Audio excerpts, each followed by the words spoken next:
Bayangkan suatu pagi dunia terbangun dengan kabar mengejutkan. Dari kantor pusat PBB di New York, Sekretaris Jenderal mengumumkan sebuah keputusan yang akan mengubah peta Asia Tenggara selamanya. Papua dan Aceh akan diberikan kemerdekaan penuh di bawah pengawasan PBB. Pengumuman itu tidak datang tiba-tiba. Di balik layar, prosesnya telah berlangsung selama bertahun-tahun. Laporan-laporan dari berbagai lembaga HAM internasional, tekanan dari organisasi non-pemerintah, dan diplomasi tingkat tinggi telah membentuk jalur panjang menuju keputusan bersejarah ini. Papua, wilayah yang dulunya disebut Irian Jaya, kaya akan emas, tembaga, gas alam, dan hutan hujan tropis, telah lama menjadi sorotan dunia. Sejak integrasinya ke Indonesia pada tahun 1969 melalui Act of Free Choice atau PEPRA, kontroversi tak pernah padam. Dalam skenario ini, PBB menilai bahwa hak self-determination rakyat Papua, yang tercantum dalam Piagam PBB Pasal 1 Ayat 2 dan Kovenan Internasional tentang Hak Sipil dan Politik, perlu ditegakkan kembali melalui referendum baru yang benar-benar bebas dan adil. Aceh, di ujung utara Sumatera, memiliki sejarah panjang sebagai kerajaan maritim kuat sejak abad ke-16. Aceh dikenal sebagai Serambi Mekah dan pernah menjadi pusat perdagangan internasional. Sejarahnya penuh dengan perlawanan, dari perang melawan Belanda selama puluhan tahun hingga konflik bersenjata modern antara Gerakan Aceh Merdeka, GAM, dan pemerintah Indonesia.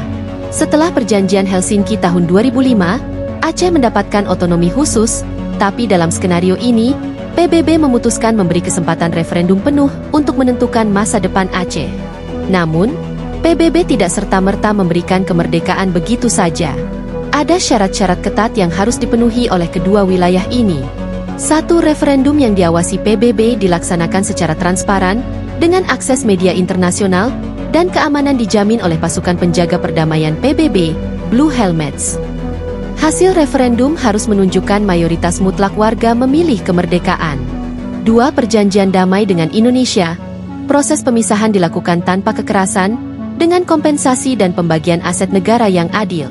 3. Pemerintahan transisi yang stabil dibentuk oleh tokoh-tokoh lokal dengan dukungan teknis dari PBB, memastikan keamanan, pelayanan publik, dan stabilitas ekonomi. 4. Rencana ekonomi jangka panjang untuk menjamin kemandirian. Papua dan Aceh harus menunjukkan strategi pengelolaan sumber daya alam yang berkelanjutan, diversifikasi ekonomi, dan pembangunan infrastruktur.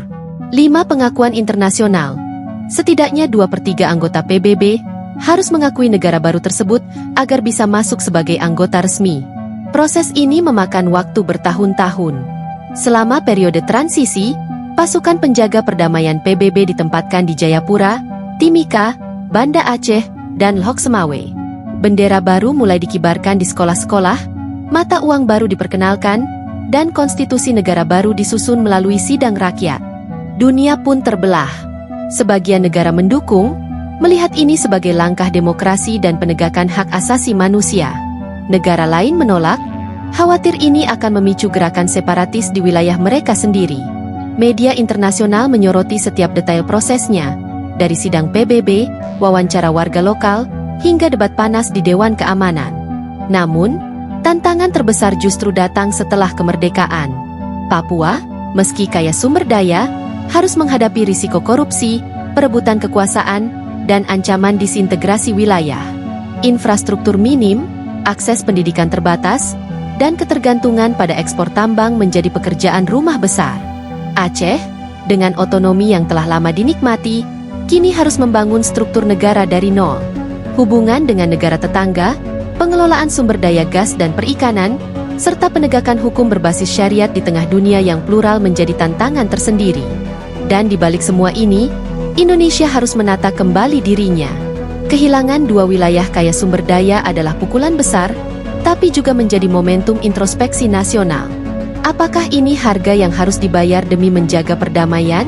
Pada akhirnya, pertanyaan yang tersisa bukan hanya apakah Papua dan Aceh siap merdeka, tetapi juga apakah dunia siap menerima dua negara baru di kawasan yang strategis ini. Inilah gambaran sebuah skenario yang bisa terjadi jika PBB memutuskan untuk memerdekakan Papua dan Aceh.